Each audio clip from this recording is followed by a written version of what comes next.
Hi, this is the second in a three-part series about using Google Forms. So first we talked about an overview of why you'd use Google Docs. They're as a review, they are online, they're free. You can work collaboratively. You can share, do peer revision.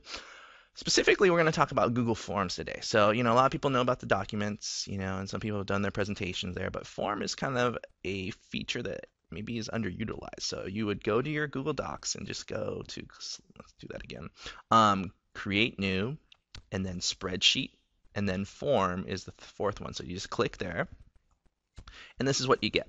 So this looks a lot like SurveyMonkey, but I would argue that it is better because you can kind of create your own data.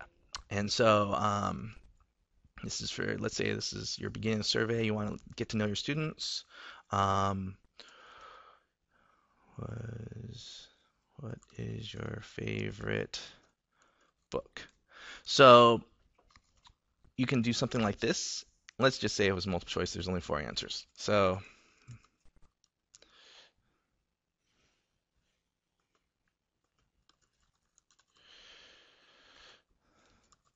you can create answers. Um, Katniss Everdeen, and then you can always add an other, so they can write in their own answers. So this is multiple choice. Um, this button is kind of important. If you want everybody to fill it out, they can't turn it in unless they've answered all the questions because sometimes our kids forget.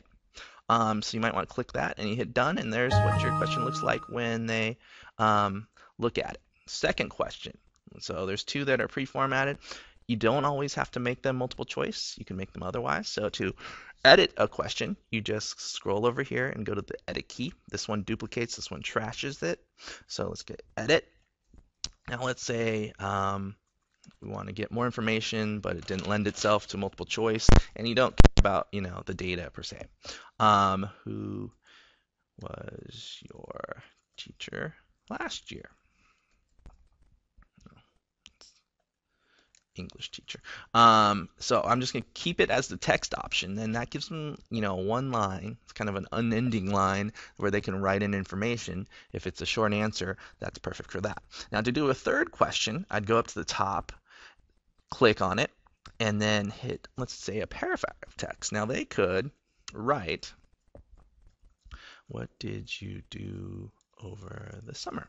They could write a whole essay here if they wanted. There's no requirement of how long it is. So this is nice in that it puts all their writing in one place. It's collected. It's organized by their name. You can check off that they did it on a spreadsheet, and alphabetize it. So you have all those features of a spreadsheet because all this data kind of gets outputted to a spreadsheet. So, in terms of other options, you could do, if you had multiple um, uh, choices, you could make it check boxes. Instead of choosing one character, multiple characters, you can also do grid. But that's, for the most part, those three are the most important. You can also jazz it up a little bit.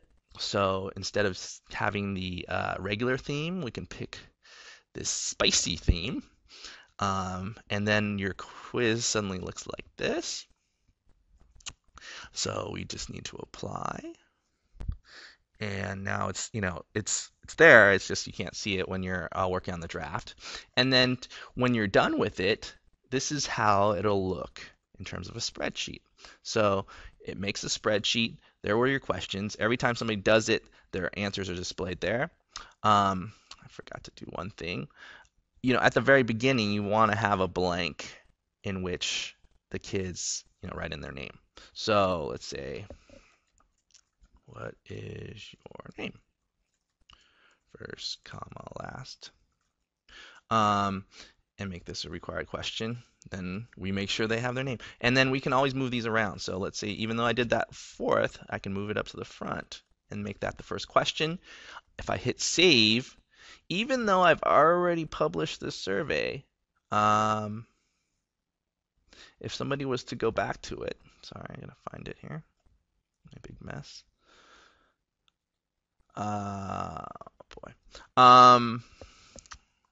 If I went to